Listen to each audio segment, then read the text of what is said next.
Behind bars, hooking up with prison workers, that's putting you at risk. ABC 15's Elizabeth Irwin got her hands on some telling information you'll only see right here. Elizabeth, what did you find? I found nearly 24 cases where an inmate had inappropriate sexual relationships with an employee in a 4-year period. Every time that happens, it not only threatens the safety of the employees and the inmates, but it also threatens your safety. When you see what we found in these reports, you'll understand what I mean. Sex in the storage room, kissing in the kitchen, romping in the restroom. It sounds like the plot for a salacious movie, but it's the reality of what's happening inside the Arizona State Prison System. ABC 15 News obtained these reports, spelling out in graphic detail the sexual relationships between inmates and employees within the Arizona Department of Corrections. Like this case, when, according to the report, an inmate had sex with a female officer in the visitation porter closet. Or this one, when another female officer admitted to having sex 10 to 15 times with an inmate in the prison's tool room. How about this doozy? A female officer performing a sex act on an inmate inside the prison's control room. It's the prison's central nervous system, the place where guards monitor what the inmates are up to, the controls that can open and close prison cell block doors. It creates disorder within the prison.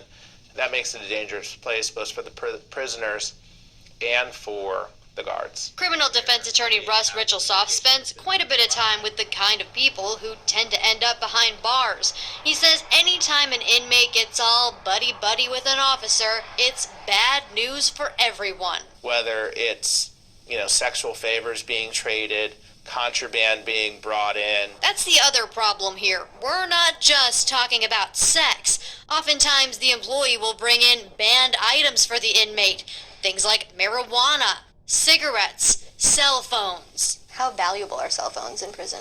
It's my understanding that they're more valuable than drugs. It makes sense when you think about it. Prison phones are monitored. If you can get your hands on a cell phone, you can call anybody. So a cell phone is useful because I can transact business essentially with my associates outside the prison from a cell phone that I have in prison. That's a nice way of saying people behind bars can keep up their illegal gigs while serving time, even ordering hits on the outside.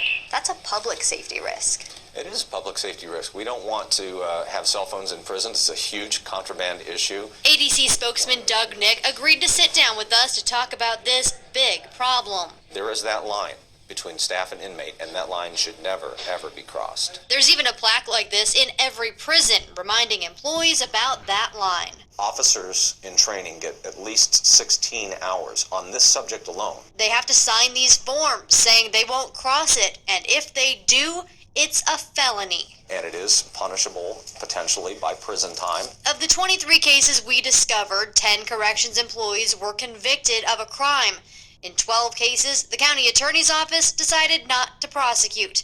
One case was dismissed. None of these employees works in this department any longer because we do take it so gravely seriously. But clearly the penalty isn't enough to deter everyone. I would probably guess that for everyone that's been caught, there's 9 other incidents where they haven't been caught. Is the department doing anything different to get this number even lower in the future? It's something that we take seriously. We're always looking at our policies and procedures to make them better. It might surprise you to find out in almost every case we found it was a female employee with a male inmate. Research shows in many cases women form that emotional connection, and that's what leads to them crossing that line. Steve?